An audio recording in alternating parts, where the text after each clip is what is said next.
പിതാവിൻ്റെയും പുത്രൻ്റെയും പരിശുദ്ധാത്മാവിൻ്റെയും നാമത്തിൽ ആമേൻ. പ്രിയപ്പെട്ടവരെ, യേശുക്രിസ്തു ഒരു ക്രിസ്ത്യാനിയായിരുന്നു. അവനെ അനുഗമിച്ചവരും ക്രിസ്ത്യാനികൾ ആയിരുന്നു. ബൈബിൾ പറയുന്നത് അല്ല എന്നാണ്. കാരണം അന്ത്യോക്യയിൽ വെച്ചാണ് അപ്പസ്തോല പ്രവർത്തനം 11:26 നാം വായിക്കുന്ന പോലെ യേശു ശിഷ്യരെ ക്രിസ്ത്യാനികൾ എന്ന് വിളിച്ചത്. കണിശമായിട്ടും യേശു ദൈവപുത്രൻ മനുഷ്യനായി പിറന്നപ്പോൾ മനുഷ്യപുത്രൻ ആയിരുന്നു. അവനെ ആരും ക്രിസ്ത്യാനി എന്ന് വിളിച്ചെന്ന് എനിക്ക് തോന്നില്ല. കർത്താവേനോ രക്ഷകനെന്നൊക്കെ വിളിച്ചു കാണും. ദൈവമേനും വിളിച്ചു, ദാവീദിന്റെ പുത്രാന്ന് വിളിച്ചു. അവന് ഞാൻ പറയുന്നില്ല. പക്ഷേ ക്രിസ്ത്യാനി എന്നാരും വിളിച്ചിട്ടില്ല, ആവശ്യമില്ല. കാരണം അവൻ ദൈവത്തിൻ്റെ പൂർണ്ണതയുള്ള ക്രിസ്തുവായിരുന്നു. ആ ക്രിസ്തുവിനോട് ചേർന്നിരുന്നവർ, ആ ക്രിസ്തുവിൽ ആയിരിക്കുന്നവർ ആണ് പിന്നീട് അറിയപ്പെട്ടത് ശിഷ്യർ. എല്ലാം ഉപേക്ഷിച്ച്, ലോകം ഉപേക്ഷിച്ച്, ലോകത്തിലെ സന്തോഷവും ലോകം തരുന്ന സന്തോഷവും എല്ലാം ഉപേക്ഷിച്ച് യേശുവേ യേശുവേ എന്നെ വിളിച്ച് യേശുവിനെ മാത്രം സ്നേഹിച്ച്, അഥവാ യേശുവിന് വലിയ സ്നേഹം കൊടുത്തുകൊണ്ട്, മറ്റാരേക്കാളും ഉപരിയായ സ്നേഹം കൊടുത്തുകൊണ്ട്, അവസാനം ഈ ലോകം വിട്ടുപോകുമ്പോൾ യേശുവിലായിരിക്കാൻ ആഗ്രഹിച്ചുകൊണ്ട്, ഞാൻ എന്നിലും ഞാൻ യേശുവിലും യേശു എന്നിലുമാണ് എന്ന ബോധ്യത്തിൽ ഉള്ള ഒരു ജീവിതമായിരുന്നു ക്രിസ്തു അവർക്ക് നൽകിയത്. വേറൊരു ഭാഷയിൽ പറഞ്ഞാൽ, ഈശോ തൻ്റെ ജീവിതകാലത്ത് ചുറ്റുമുണ്ടായിരുന്നവരെ തന്നെപ്പോലാക്കാൻ പരിശ്രമിക്കുകയായിരുന്നു, തന്നോട് അനുരൂപപ്പെടുത്തുവാൻ. അതാണ് ക്രിസ്തീയ വിളി. പൗലോസ് 8:29 പറയുന്നുണ്ട് നമ്മുടെ വിളി എന്താണ് എന്ന്. അവിടുത്തോട് അനുരൂപരാകുവാൻ, അവിടുത്തെ പോലെ ആയിരിക്കുവാൻ, അവിടുത്തെ വഴിയെ സഞ്ചരിക്കുവാൻ, അവിടുത്തെ മാർഗം, അവിടുത്തെ രീതി, മനോഭാവം എല്ലാം പൗലോസ് കൃത്യമായി പറയുന്നുണ്ട്. ദൈവത്തോടുള്ള സമാനത നിലനിർത്തേണ്ടായി എന്ന് ചിന്തിക്കാതെ ഒരു ഒരു മനുഷ്യനായിത്തീർന്നു. അപ്പോൾ ഒത്തിരി സ്വാർത്ഥത വെടിഞ്ഞു, ഈഗോ, അഹം ഇല്ലാതാക്കി. എന്നിട്ട് ടു ബി ലൈക്ക് ജീസസ്, യേശുവിനെ പോലാകണം. അതിനുവേണ്ടിയാണ് കൂടെ കൊണ്ടു നടന്നതും, ഒന്നിച്ചു ഭക്ഷിച്ചതും, ഒന്നിച്ചു പ്രാർത്ഥിച്ചതും, അതിനുശേഷം തന്നെ നൽകിയതും, തൻ്റെ ശരീരവും രക്തവും ആ അവസാനത്തെ അത്താഴത്തിലും കുരിശിലും കൊടുത്തത്. ഇതാണ് ക്രിസ്തുവിൽ ആയിരിക്കുന്നവൻ്റെ ജീവിതം. അത് ക്രിസ്തുവിലായിരിക്കുന്നവൻ അവൻ്റെ പഴയ ജീവിതത്തെ ക്രൂശിച്ചിരിക്കുന്നു എന്ന് പൗലോസിന് എഴുതിയുമുണ്ടായി. ആ പൗലോസാണ് ഒരു സത്യക്രിസ്ത്യാനിയായി പറഞ്ഞത്, ഇനി ഞാനല്ല, എന്നിൽ ക്രിസ്തു ജീവിക്കുന്നു. അപ്പോൾ ഇതാണ് ഒരു ക്രിസ്ത്യാനിയുടെ ജീവിതമുറ. അതുകൊണ്ടാണ് ആദ്യകാലത്ത് ശിഷ്യർ അറിയപ്പെട്ടിരുന്നു. ആ പരസ്പരം സ്നേഹിക്കുമായിരുന്നു. അതുകൊണ്ട് ക്രിസ്ത്യാനികൾ നോക്കി പറയുമായിരുന്നു, നോക്കൂ, അവർ പരസ്പരം സ്നേഹിക്കുന്നു, സഹോദരർ എന്നവരെ വിളിക്കുമായിരുന്നു. വേറൊന്നുണ്ടായിരുന്നു, അത് വിശുദ്ധർ എന്ന് വിളിക്കപ്പെട്ടിരുന്നു. അതുകൊണ്ടാണ് വിജാതിയർ അവരുടെ പ്രാർത്ഥനയ്ക്കൊക്കെ പോകാൻ ഭയപ്പെടുമായിരുന്നു. അപ്പോൾ ക്രിസ്തുവിനോട് കൂടി ആയിരിക്കുന്നവർ വിശുദ്ധർ ആണ്. ആൻഡ് ഓൾസോ നമുക്ക് കാണാൻ സാധിക്കുന്ന ഒന്നാണ്, അവരെ വഴിയിലായിരിക്കുന്നവർ, അത് ക്രിസ്തുവാണ് വഴി, ആ വഴിയിലായിരിക്കുന്നവർ എന്നും അറിയപ്പെട്ടിരുന്നു. അതാ ക്രിസ്തു മാർഗം അനുഗമിച്ചവർ, നമ്മുടെ മലയാള ഭാഷയിൽ മാർഗവാസികൾ. ഹല്ലേലൂയ. യേശു ആവുന്ന മാർഗത്തിൽ ചരിച്ചവർ. ഇതൊക്കെയായിരുന്നു ആദ്യകാലത്തെ പേര്. അവർക്ക് അന്ത്യോക്യയിൽ വെച്ച് വേറൊരു നാമം ഇട്ടു, ക്രിസ്ത്യാനികൾ. ഞാൻ ചിലപ്പോൾ ചിന്തിക്കും, അതോടുകൂടി എല്ലാം പോയി. ഇന്ന് നമുക്കറിയാം, ഏറെ ക്രിസ്ത്യാനികളുണ്ട് ലോകത്തിൽ. ഈ പറഞ്ഞ മനോഭാവങ്ങളൊന്നും ഇല്ലാതെ, പരസ്പര സ്നേഹമില്ല, അങ്ങനെ ആയിരക്കണക്കിന് സഭകളായിട്ടൊക്കെ മാറി. സഭകളിൽ തന്നെ വിവിധ ജാതിയുടെ പേരിൽ, റീത്തിൻ്റെ പേരിൽ, സ്ഥലത്തിൻ്റെ പേരിലൊക്കെ പടയുണ്ടാക്കി സ്നേഹമില്ലാതെ കഴിയുന്നു. അവരും പറയും ഞാൻ ക്രിസ്ത്യാനിയാണ് എന്ന്. ലൗകികമായ എല്ലാ രീതികളെയും തുടർന്ന് പുറമേയുള്ള ആചാരവും കർമ്മവും എല്ലാം ഉണ്ട്. അതിനെ ക്രിസ്തീയത എന്ന് പറയും. അങ്ങനെ ഒരു മൂടുപടമിട്ട് ഒരു ഗ്രൂപ്പ് ആളുകളുണ്ട്. അപ്പോൾ ക്രിസ്ത്യാനി ആയി എന്ന് പറഞ്ഞാൽ ഒരു ഗ്രൂപ്പിൽ പെട്ടു എന്നാണ്. കാരണം വിജാതിയർ കണ്ടു ഒരു കൂട്ടം ആളുകൾ, അതായത് യേശുവിൻ്റെ നാമവും പറഞ്ഞ് യേശുവിൻ്റെ പേരും പറഞ്ഞ് ഒരു ഗ്രൂപ്പായിരിക്കുന്നത്. എന്നിട്ട് ആദ്യകാലത്ത് നമുക്കറിയാം അങ്ങനെയുള്ള ഗ്രൂപ്പുകളുണ്ടായിരുന്നു. യഥാർത്ഥ ഗ്രൂപ്പുകളിൽ നിന്നുള്ള ചൈതന്യം വിട്ട് ക്രിസ്ത്യാനികൾ ഇന്നും ലോകം കാണുന്നത് അങ്ങനെയാണ്.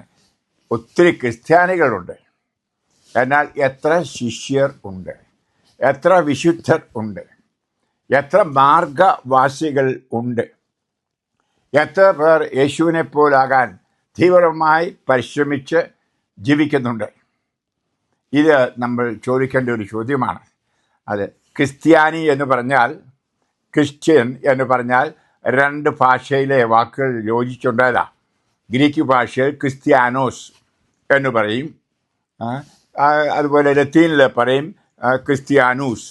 രണ്ടും കൂടെ കൂടിയാണ് ക്രിസ്ത്യാനി എന്നായത്.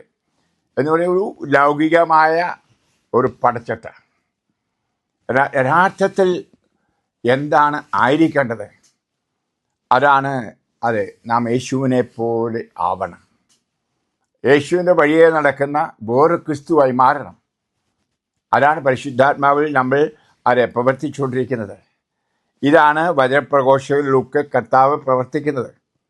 അതുകൊണ്ടാണ് പൗലോസ്ലീഹ പറഞ്ഞല്ലോ ഗലാത്യർ 4:19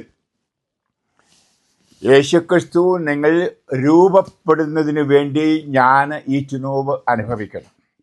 വാക്ക് അറിഞ്ഞിരിക്കണം. ഈറ്റുനോവ് അനുഭവിക്കുകയാണ്. എന്തിനു വേണ്ടി?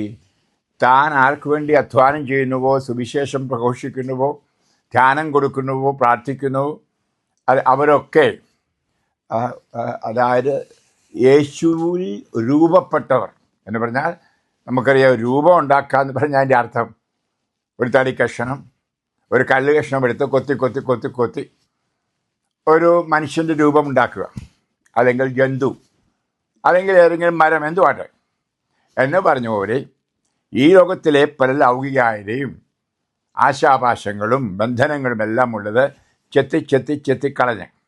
ഇതാണ് മാനസാന്തരം. ഈശോയും പറഞ്ഞത് മാനസാന്തരപ്പെടുക എന്ന് പറഞ്ഞാൽ മെത്തനോയ്യ, ആ രൂപത്തിന് ഭേദം വരുത്തുക, എന്നിട്ട് വേറൊരു രൂപം ആകട്ടെ. കൊത്തുരൂപമല്ല, കുരിശുരൂപമോ അല്ലെങ്കിൽ അതൊന്നും ഞാൻ പറയുന്നത്. നമ്മളിൽ ഒരു പുതിയ രൂപം ഉണ്ടാവണം. അവർ പക്ഷെ പറഞ്ഞാൽ പരിശുദ്ധാത്മാവിലൂടെ പുതിയതായി ജനിക്കുക എന്ന് പറഞ്ഞാൽ അതാണ്. അതുകൊണ്ടാണ് നമുക്കാണ് ഇന്ന് ലോകത്തിലെ പ്രശ്നങ്ങൾക്ക് പരിഹാരം ക്രിസ്തീയ ജീവിതത്തിലൂടെ, ക്രിസ്തുവിലൂടെ, യഥാർത്ഥ ക്രിസ്തുവിന് വേണ്ടി ജീവിക്കുന്നവരിലൂടെ മാത്രമേ പരിഹരിക്കപ്പെടൂ എന്നുള്ളത് വളരെ സത്യം ആണ് മക്കളെ. നമ്മൾ വായിക്കുന്നുണ്ട് റോമാക്കാർക്ക് എഴുതിയ ലേഖനത്തിൽ 8-ാം അധ്യായത്തിൽ എപ്രകാരം അത് എഴുതിയിരിക്കുന്നുവെന്ന്. അതായത് യേശു നമ്മളിൽ രൂപപ്പെടുന്നത് വരെ മറ്റുള്ളവരെയും രൂപപ്പെടുത്താതെ സമാധാനമുള്ള, സന്തോഷമുള്ള, നീതിയുള്ള ഒരു ലോകം ഉണ്ടാവുകയുള്ളൂ, ഇല്ലെങ്കിൽ ഉണ്ടാകുകയില്ല. അപ്പോൾ അത് നമ്മുടെ റോമക്കാർക്ക് ലേഖനത്തിൻ്റെ 8-ാം അധ്യായത്തിൽ വളരെ വ്യക്തമായിട്ട് പൗലോസ്ലീഹ പറയുന്നുണ്ട്. ഈ ലോകം മുഴുവനും ഒരു ഈറ്റുനോവ് അനുഭവിക്കുന്നു എന്ന്. ഈ ഈറ്റുനോവാണ് നമ്മൾ ചുറ്റുപാട് മക്കളെ കാണുന്നത്. അത് നിങ്ങളോട് പറയുവാനാണ്. അതായത് 21 മുതൽ വചനം, റോമ 8:21 സൃഷ്ടി ജീർണതയുടെ അടിമത്തത്തിൽ നിന്ന് മോചിതരാവുകയും ദൈവമക്കളുടെ സ്വാതന്ത്ര്യം പ്രാപിക്കുകയും ചെയ്യും. സമസ്ത സൃഷ്ടികളും ഒന്നിച്ചേർന്ന് ഇതുവരെയും ഈറ്റുനോവ് അനുഭവിക്കുകയും നെടുവീർപ്പെടുകയും ചെയ്യുന്നു എന്ന് നമുക്കറിയാം. സൃഷ്ടി മാത്രമല്ല, ആത്മാവിൻ്റെ ആദ്യഫലം ലഭിച്ചിരിക്കുന്ന നാമും നമ്മുടെ ശരീരങ്ങളുടെ വീണ്ടെടുപ്പാകുന്ന പുത്രലബ്ധി പ്രതീക്ഷിച്ചുകൊണ്ട് ആന്തരികമായി വിലപിക്കുന്നു. ഈ പ്രത്യാശയിലാണ് നാം രക്ഷ പ്രാപിക്കുന്നത്. ഹല്ലേലൂയ. പ്രിയപ്പെട്ട, ഞാൻ പറയാൻ കാരണം, ഇന്ന് ഈ ലോകത്ത് കാണുന്ന യുദ്ധവും പടയും ഈ ഭിന്നതയും ഇതെല്ലാം ഒരു ഈറ്റുനോവിൻ്റെ കാലമാണ്. നിങ്ങൾ പലപ്പോഴും പല പ്രസംഗത്തിലൂടെ കേട്ടിട്ടുള്ളതാണ്. അപ്പം നമ്മളിലേക്ക് തന്നെ നോക്കണം, ഈ ഈറ്റുനോവ് ഇല്ലേ? ഈ ഈറ്റുനോവ് ഉള്ളവർ പരസ്പരം ഒന്നിച്ചു കൂടുന്നവരുടെ ആണോ ഇന്നത്തെ ക്രിസ്തീയ സഭ? അതോ യേശുവിനെ പ്രസവിച്ചു കഴിഞ്ഞവർ, യേശുവിനെ സ്വന്തമാക്കിയവർ, അങ്ങനെ യേശുവിനോടുകൂടി ആ ദൈവപുത്ര സ്ഥാനം സ്വന്തമാക്കിയവരാണോ നമ്മൾ? ഇതിനാണ് പരിശുദ്ധാത്മാവ് നമ്മൾ വന്നത്. നമ്മൾ പെന്തക്കോസ്താ തിരുനാളൊക്കെ ആഘോഷിക്കുന്നത്. കൂടെ കൂടെ വിളിക്കുന്ന ആത്മാവേ വരണമേ, ആത്മാവേ വരണമേ, പരിശുദ്ധാത്മാവേ വരണമേ എന്ന് പ്രാർത്ഥിക്കുന്നതല്ല. നമ്മൾ ആത്മാവിനെ നയിക്കപ്പെടുക എന്നൊക്കെ പറയുമ്പോൾ അതിൻ്റെ പിന്നിൽ ഇതാണ്: ഓരോ ദിവസവും ഞാൻ അനുദിനം രൂപാന്തരപ്പെടുന്നു എൻ്റെ യേശുവിലേക്ക്. അതൊരു മതത്തിലേക്കല്ല, ഞാൻ പലപ്പോഴും പറഞ്ഞു.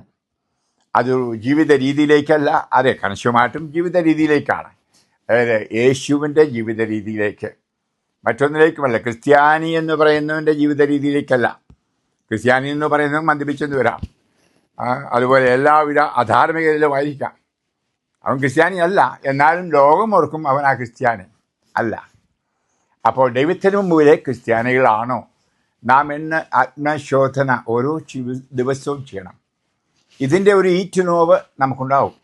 നൊമ്പരമുണ്ട് ലോകത്തിൻ്റേതല്ലാതെ ജീവിക്കാൻ, ലോകത്തെ ക്രൂശിക്കുവാൻ, പാപത്തോട് വിട വാങ്ങാൻ. അതുകൊണ്ടാണ് ഈശോ പറഞ്ഞ അനുദിനം കുരിശും എടുത്ത് എൻ്റെ പിന്നാലെ വരിക. അപ്പോൾ ഈശോയുടെ പിന്നാലെ പോകുന്നവൻ, യേശുവിൻ്റെ പിന്നാലെ പോകുന്നവനാണ് ക്രിസ്ത്യാനി. അല്ലാതെ ഒരു മാമോദിസ മേടിച്ച് ഒരു പേരും മേടിച്ച് ആ പേര് രജിസ്റ്റർ ചെയ്തവരല്ല, ഒരു മരത്തിലെ ആളുകൾ അല്ല, ഒരു ഗ്രൂപ്പിലെ ആളുകൾ അല്ല. ഇന്ന് അങ്ങനെയാണ് ലോകത്തിൽ കാണുന്നത്. അതുകൊണ്ടാണ് ക്രിസ്ത്യാനികളെ ഇല്ലാതാക്കാൻ പരിശ്രമിക്കുന്നത്. എന്നാൽ ക്രിസ്തുവിൽ ആയിരിക്കുന്നവരെ ഇല്ലാതാക്കാൻ ഒരു ശക്തിക്കും കഴിയില്ല. ഇത് നിങ്ങൾ മനസ്സിലാക്കിയിരിക്കണം. പക്ഷേ അത് പുറമേയുള്ള ശക്തികൾ പറഞ്ഞേക്കാം നിനക്ക് മാമോദിസ സ്വീകരിക്കാൻ പറ്റില്ല, പുറമേയുള്ള ശക്തികൾ പറഞ്ഞേക്കാം നീ ഒരു മരത്തിലെ ആളായിരിക്കാൻ പറ്റില്ല. ഇതൊന്നുമല്ല നമ്മൾ ക്രിസ്തുവിൽ രൂപാന്തരപ്പെടുമ്പോൾ സംഭവിക്കുന്നത്. യഥാർത്ഥ ഒരു ജീവിതമാറ്റം. അതായത് നമ്മുടെ ഭൗമികായികമായ അല്ലെങ്കിൽ ലൗകികായികമായ അല്ല പൈശാചികമായ ഈ മനോഭാവങ്ങളെല്ലാം തകർത്ത് ഒരു പുതിയ വ്യക്തിയായി ജനിച്ച്, ഇതാണ് നിക്കോദെമോസിനോടും പറഞ്ഞത്, വീണ്ടും ജനിക്കുന്നില്ല എങ്കിൽ അപ്പോൾ ഈ ജനനം നമുക്കുണ്ടാവണം. പ്രിയപ്പെട്ടവരെ, അതെ, ഞാൻ ആത്മാവിൽ വളരുന്ന കാര്യം പറയുമ്പോൾ ഇത് പറയുകയാണ്. എല്ലാവരും പറയും എല്ലാവരും ക്രിസ്ത്യാനികൾക്കെതിരാണെന്ന്. ശരിയായിരിക്കാം, അത് വർദ്ധിക്കുകയുള്ളൂ. എന്നാൽ ക്രിസ്തുവിലായിരിക്കുന്നവന് ആർക്കും എതിരാകാൻ സാധ്യം അല്ല. ഹല്ലേലൂയ. കാരണം അവരെല്ലാം ടു ബി ലൈക്ക് ജീസസ്, യേശുവിനെ പോലെ, ദൈവത്തെപ്പോലെ ആകാൻ അത് സ്വയം വിട്ടുകൊടുത്തുകൊണ്ട്, അത് സ്വയം ഈറ്റുനോവ് അനുഭവിച്ചുകൊണ്ട് പോകുന്നു. അതിലൂടെ മറ്റുള്ളവരെയും ഇപ്രകാരം ദൈവപുത്ര സ്ഥാനത്തേക്ക് അഥവാ ദൈവിക മനോഭാവമുള്ളവരാക്കുവാൻ ശ്രമിക്കുന്നു. അതായത് ഇതാണ് ഇന്ന് ആവശ്യം. എന്ത്? റൈച്വസ്നെസ് എന്ന് പറഞ്ഞാൽ നീതിയുടെ ഒരു ജീവിതം. ഇന്നതില്ല. അതില്ലാത്തതുകൊണ്ട് ആളുകൾ സഹിക്കുന്നു. അത് ക്രിസ്ത്യാനികളുടെ ഇടയിലും ഇല്ല. അതുകൊണ്ട് ഞാൻ പറഞ്ഞ ക്രിസ്ത്യാനികൾ എന്ന് പറഞ്ഞാൽ ക്രിസ്തുവിലായിരിക്കണമെന്ന് അർത്ഥം ഇല്ല. ക്രിസ്തുവിലായിരിക്കുന്നവൻ ഈ നീതിയിൽ, ഈ സത്യത്തിൽ, ഈ വഴിയിൽ സഞ്ചരിക്കുന്നു. കർത്താവോട് പറഞ്ഞ വഴിയും സത്യവും ജീവനും ഞാനാകുന്നു. അപ്പോൾ അത് സ്വായത്തമാക്കണം മക്കളെ. ഇതിന്ന് ലോകം നോക്കുമ്പോൾ കാണുന്നില്ല. സഭകളെല്ലാം സഭകളിലെല്ലാം സഭയുടെ പുരോഹിതന്മാർ പോലും വൃത്തികെട്ട ജീവിതം കഴിക്കുന്നു, നിയമം പാലിക്കുന്നില്ല, ദൈവത്തെ സ്നേഹിക്കുന്നില്ല. എന്നിട്ട് ഞാൻ ക്രിസ്ത്യാനിയാ, കത്തോലിക്കനാ, പ്രൊട്ടസ്റ്റന്റ്, ഇങ്ങനെയൊക്കെ നാമധാരികളായി നടക്കുന്നു. ഇന്ന് ലോകം എവിടെയായാലും ഏത് ജാതിയിലോ മതത്തിലോ പെട്ടവരാകട്ടെ, ഏത് ദേശത്തോ ഉള്ളവരും ഉള്ളിൽ ആഗ്രഹിക്കുന്നത് ഈ നീതിയുടെ ജീവിതം, ഈ സമാധാനത്തിൻ്റെ ജീവിതം, ഈ ശാന്തിയുടെ ജീവിതം, സ്നേഹത്തിൻ്റെ ജീവിതം ഒക്കെയാണ്. ഇന്നൊക്കെ നഷ്ടപ്പെട്ടു. എവിടെ നോക്കിയാലും മ്ലാനത, അല്ലേ? എവിടെ നോക്കിയാലും പട, വീടുകളിൽ പോലും, കുടുംബങ്ങളിൽ പോലും, സഭകളിൽ പോലും ഞാൻ പറയുന്നു. അപ്പോൾ ഞാൻ ഇതെല്ലാം മാറ്റണം. അത് നമ്മൾ അങ്ങനെയുള്ളവർ ഒന്നിച്ചു കൂടുന്നതാണ് യഥാർത്ഥ ക്രിസ്തുവിൻ്റെ സഭ, ക്രിസ്തുവിൻ്റെ ശരീരം, അവിടുത്തെ ശരീരത്തിലെ അവയവങ്ങൾ. ഹല്ലേലൂയ. ഞാനതേപ്പറ്റി വിശദീകരിക്കുന്നില്ല, പലപ്പോഴും പറഞ്ഞിട്ടുള്ളത് കൊണ്ട്. അപ്പോൾ യേശുവിൽ ഒരു കൂട്ടായ്മ, യേശുവിനെ പോലെ ആയിരിക്കുന്നവരുടെ കൂട്ടായ്മ, യേശുവിൻ്റെതായിരിക്കുന്നവരുടെ കൂട്ടായ്മ, യേശുവിൻ്റെ മനോഭാവം ധരിച്ചവരുടെ കൂട്ടായ്മ. അവർ ശിഷ്യരാണെന്നുമെന്നും അവർ ദൈവ മക്കളാണെന്നുമെന്നും അവർ വിശുദ്ധരാണെന്നുമെന്നും അവർ ആ വഴിയിലായിരിക്കും എന്നുമെന്നും വഴി തെറ്റാതെ പോകും. ഒരിക്കലും വഴിമാറിപ്പോവില്ല. അങ്ങനെ ആ ഒറിജിനൽ, കർത്താവ് കൊണ്ടുവന്ന ഒറിജിനൽ രൂപത്തിൽ ഉള്ള, ഞാൻ പറയും, വാക്ക് പറയാം, സഭയെന്നോ കൂട്ടായ്മയെന്നോ എന്തും പറഞ്ഞു, അഥവാ ഒന്നിച്ചു ജീവിക്കുന്ന സമൂഹം, കുടുംബം, നാട്ടിൽ, അവരൊന്നിച്ച് യേശുവിലായിരിക്കുന്നവർ, യേശുവിന് വേണ്ടി ജീവിക്കുന്നവർ. Those who belong to Jesus and those who have become like Jesus and those who follow him closely in thoughts, words, deeds and action. ചിന്തയിലും വാക്കിലും പ്രവൃത്തിയിലുമെല്ലാം അവിടുത്തോട് ഏറ്റവും അടുത്ത് ആകാൻ ഒക്കോശീറ്റുനോവ് അനുഭവിക്കുന്നു. അതിന് സങ്കടമുണ്ട്, വിഷമമുണ്ട്. അവരൊന്നിച്ചു കൂടിയിരിക്കുന്നു. അവിടെ സമാധാനമുണ്ട്, സന്തോഷമുണ്ട്, സ്നേഹമുണ്ട്. നമുക്കതിനു വേണ്ടി പ്രാർത്ഥിക്കാം. അങ്ങനെ യഥാർത്ഥ ക്രിസ്തുവിൻ്റെ കൂട്ടായ്മ, യഥാർത്ഥ ക്രിസ്ത്യാനികൾ, നമ്മളിന് പറയുന്നത് ഉത്തമ ക്രിസ്ത്യാനികൾ, നാമമാത്ര ക്രിസ്ത്യാനികൾ അല്ലാതെ യഥാർത്ഥ ഉത്തമ ക്രിസ്ത്യാനികളാകാൻ ശ്രമിക്കാം. യേശു നിങ്ങളെ അനുഗ്രഹിക്കട്ടെ. ഞാൻ പ്രാർത്ഥിക്കുന്നു. കർത്താവായ യേശുവേ, ഞാൻ അങ്ങയെപ്പറ്റി പറഞ്ഞു, ഓരോരുത്തരെയും അങ്ങിലേക്ക് അർപ്പിക്കുന്നു. അങ്ങയുടെ പരിശുദ്ധാത്മാവിനാൽ അനുദിനം ഇവരെ രൂപാന്തരപ്പെടുത്തുന്നവർ ആക്കണമേ. വെറും ക്രിസ്ത്യാനികളായി ജീവിക്കാതെ, വെറും മതസ്ഥരായി ജീവിക്കാതെ, ബാഹ്യമായി മാത്രം കൊണ്ടു നടക്കുന്ന ക്രിസ്ത്യാനികളാത്തി ആത്മീയമായി യേശുവിനെ സ്വന്തമാക്കിയവരായി തീരുവാൻ ഇവരെ സഹായിക്കണേ, അനുഗ്രഹിക്കണമേ. ഇന്ന് എല്ലാ ജനതകളിൽ നിന്നും, എല്ലാ ജാതികളിൽ നിന്നും, എല്ലാ നാടുകളിൽ നിന്നും, ദേശത്തു നിന്നും അങ്ങനെയുള്ളവരെ അങ്ങ് ശേഖരിക്കുന്നു, അങ്ങനെ അങ്ങയുടെ ജനമാക്കുന്നു, അവരെ പിതാവിന് അർപ്പിക്കുന്നു. അതാണല്ലോ ദൈവരാജ്യം. ആ ദൈവരാജ്യത്തിലെ അംഗങ്ങളാകാൻ ഞാനും വിഷമിക്കുന്നു. ഞാനും അതിനുവേണ്ടി ഈറ്റുനോവ് അനുഭവിക്കുന്നു. ഈ ഈറ്റുനോവ് അനുഭവിക്കുന്ന എല്ലാവരെയും ആത്മാവിൽ ബലപ്പെടുത്തണമേ, ശക്തിപ്പെടുത്തണമേ. എപ്പോഴും സന്തോഷത്തോടെ കർത്താവിനെ പിൻചൊല്ലുന്നവരാക്കണമേ. സദാ സന്തോഷഭരിതരായിരിക്കുവാൻ, സദാ സമാധാനമുള്ളവരും സമാധാനം നൽകുന്നവരുമായിരിക്കുവാൻ, സദാ പരസ്പരം സ്നേഹിക്കുന്നവരും ദൈവത്തെ സ്നേഹിക്കുന്നവരുമായി തീരുവാൻ എഴുന്നള്ളി വരണമേ, സഹായിക്കണമേ. ഞാൻ നിങ്ങൾ ഓരോരുത്തരെയും അതിനായിട്ട് ഒരു വൈദികനായി ആശീർവദിക്കുന്നു. പിതാവിൻ്റെയും പുത്രൻ്റെയും പരിശുദ്ധാത്മാവിൻ്റെയും നാമത്തിൽ ആമേൻ. Praise the Lord.